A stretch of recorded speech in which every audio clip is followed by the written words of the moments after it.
皆さんこんにちは。週末モデラーのじゅんさんです。青島アンバサダー企画の第2弾となりますザ・モデルカーシリーズナンバー64、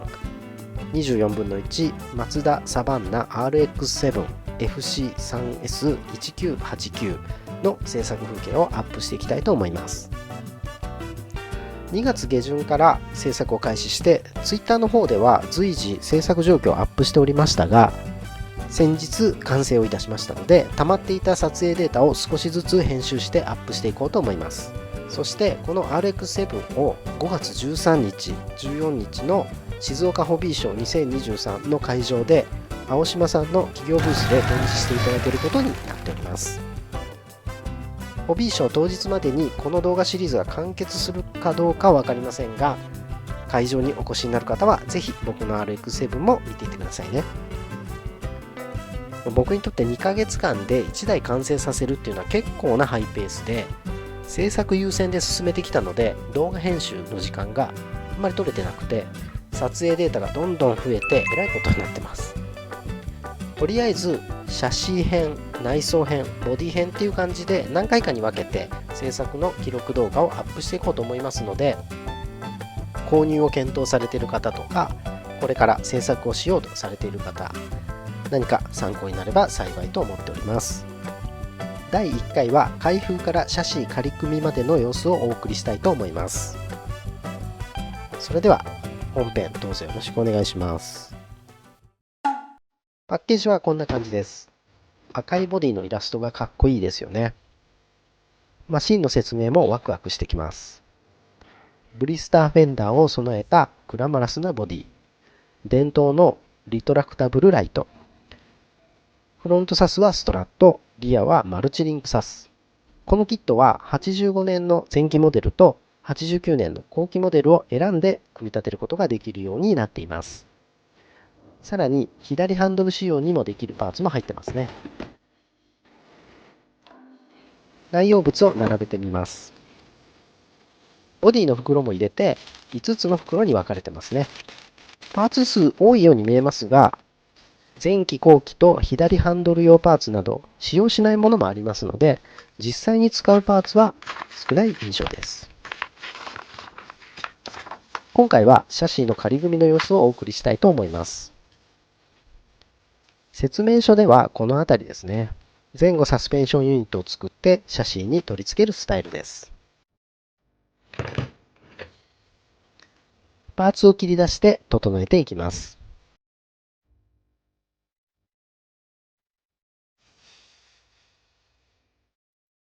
これはホイールを受ける軸のパーツですね。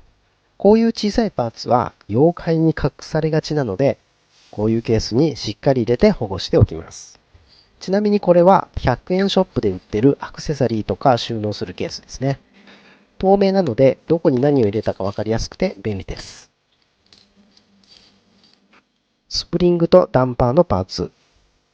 パーティングラインを丁寧に処理しておきます。スプリングのモールドがしっかりしているので、スプリング部分を塗装してメリハリをつけようかなと思います。フロントサスペンションから仮組みをしていきます。ロアアームとアンダーガード一体のパーツと、アッパーアームとシャシーフレームの一部が一体になったパーツで構成されています。アームの中にスプリングとダンパーのパーツを入れる形式です。仮組みなので接着せずにテープで固定していきます。ブレーキディスクパーツをステアリングロッドでつないで、先ほどの上下パーツに挟み込みます。これでステアリングが切れる構造ですね。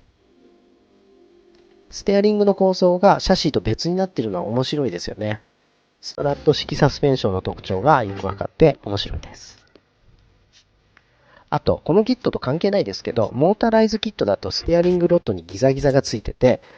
段の角度を固定できるようになったりしてますよね。シャシーに組み込んでみます。エンジンなしのキットなので、シャシーにオイルパンの一部がモールドされてます。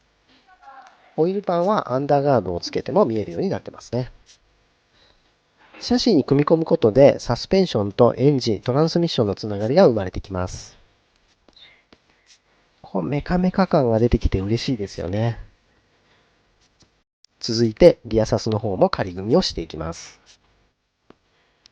フロントユニットのようにステアリング機構がない分、パーツはシンプルですね。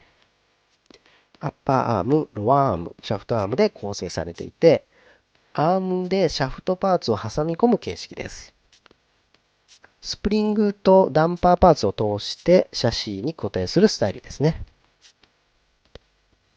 これリアサスはマルチリンク式ですので、この複数のアームがリアルに再現されていてかっこいいですね。では、シャシーに組み込んでいきます。ここも仮組みなのでテープで固定しますが、ダンパーをテープで固定するのはちょっと手こずりましたね。本組み立ての時は接着なので、これもっとスムーズにいけると思います。スプリングとダンパーを入れたリアユニットです。これもシャシーと別になっているので、こうやってサスの構造だけ観察できて面白いですよね。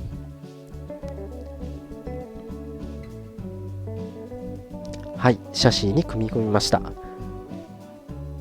これでミッションケースからプロペラシャフトへのつながりができて、シャシーに命が宿った感じになりますね。アームがシャシーとつながってマルチリンクサスペンションの特徴がよくわかります。実物の車は手に持ってひっくり返したりできないので、こうやって観察できるのはプラモデルならではですよね。面白いです。マルチリンク式サスペンションはトレーリングアーム、ロアアーム、アッパーアーム、リーディングアーム、コントロールアームと役割の異なる複数のアームでホイールをつなぐのが特徴ですよね。複雑な構造ですが、操縦性やトラクション性能が高くてセッティングの自由度が高いことからスポーツカーによく採用される形式ですね。アームとシャシーの構造感を際立たせるように塗装で表現していきたいと思います。なので仮組みの時点で塗り分けポイントをしっかり押さえておくようにしました。前後サスペンションパーツを組み込めたのでマフラーも入れていきます。液パイはこんな感じで二股に分かれて2本出しになってます。プロペラシャフトの上にかぶせる感じで設置します。こんな感じですね。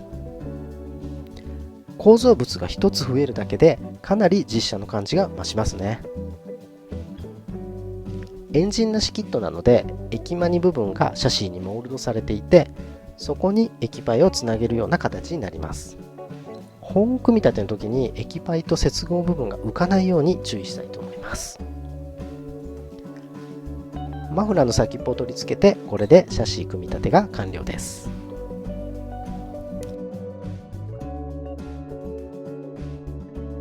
リアサスのスプリング部分は組み立てるとほぼ見えなくなりますね。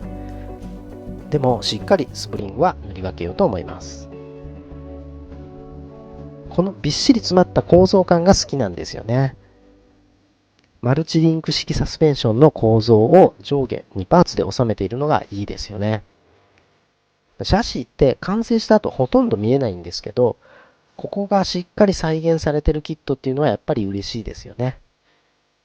シャシーやサスペンション部分の醍醐味って塗装と組み立てだと僕は勝手に思ってます。じっくり観察したり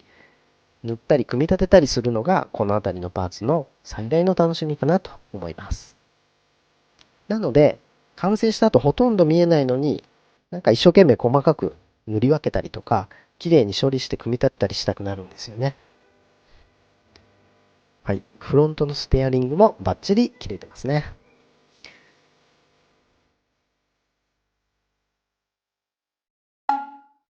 シャシーを仮組みすることに意味があるのかどうかは分かりませんが、僕の場合は本組み立ての前に設計を理解したりとか注意点を覚えておいたり、あと塗り分けのポイントをイメージするためにやってるっていう感じです。あとはやっぱプラモデルって開封したらすぐに組み立てたいっていう衝動っていうのがあるじゃないですか。それを一旦落ち着かせるための儀式みたいな感じが大きいのかもしれないですね。はい、ということで今回の動画はここまでになります。次回は塗装してシャシー完成までお送りできたらなと思います。それでは次の動画でまたお会いしましょう。バイバイ。